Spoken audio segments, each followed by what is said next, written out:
So I'll be talking in brief about the perfect tunnel. So this is more aimed towards the novice SICS surgeon. Now, making a tunnel is easy, and most people say, yes, I can do an SICS, no problem, and it's not a big deal.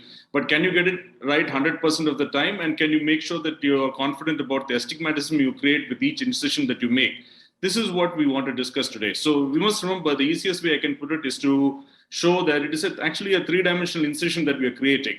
Like already some of the speakers have already mentioned, 50% depth is the thickness in which you need to consider and make it into the sclera. I'm not going into the size of the incision and all that and how it induces astigmatism. This is purely on the shape and the contouring of the incision. Once you extend it into the limbus, you need to go anteriorly a bit, and this is so important to prevent premature entry, and extend it about 1 to 1.5 millimeters because you need a proper corneal valve also to prevent leak. So some people cut right into the limbus and then there is hyphema and then there is a leak. So it is important that you get enough plane in the cornea as well. Then you make an entry with the keratome.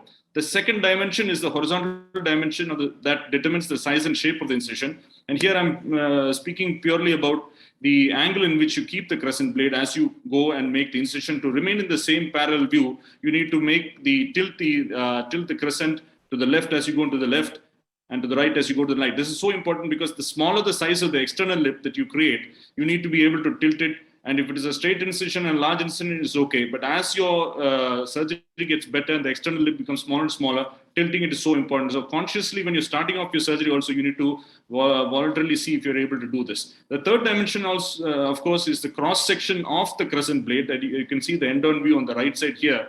And you can see that when it is right in the middle, it is straight. But as you move to the sides, you can see that the forward, the blade on the leading blade is actually tilted a little posteriorly. And this, of course, once you do it many times, you do it involuntarily. But initially, you must voluntarily see that you're doing it so that you don't cause a buttonholing to the side. So you need to maintain the curvature of the cornea as it is a three-dimensional, the spherical tissue. You need to maintain this. So when you move to the right again here, you see that it goes right. So the easiest way I can show you is to go forward and show you the surgical this thing.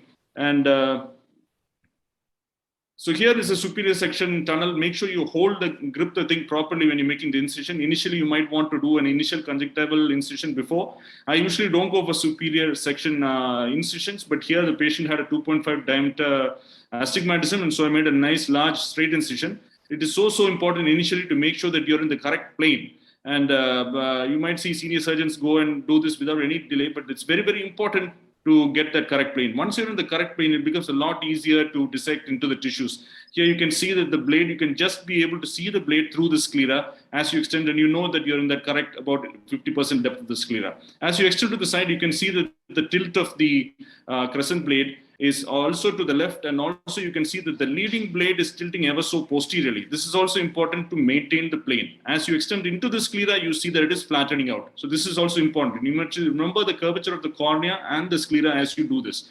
When you go temporally, you can see that again, when you come back to the center, the crescent blade is more or less straight.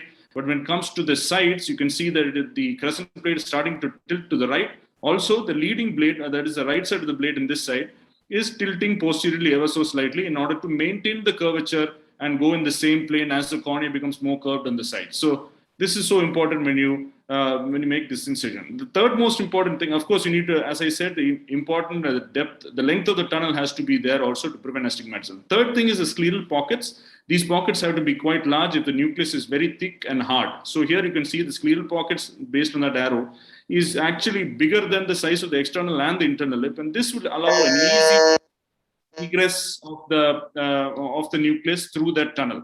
And then once you do that, the keratome is quite straightforward. Similarly, I just want to show this incision here. I'm pulling up the conjunctiva a bit. That enables there to be this little flap of conjunctiva here in a temporal section that is so important because you need this to be covered post-operatively, and you can sleep in peace knowing that there will be no sign of any infection. Thank you, sir. Yeah, thank you. Thank you, Dr. Ashish, for excellent tips on making a perfect sclera.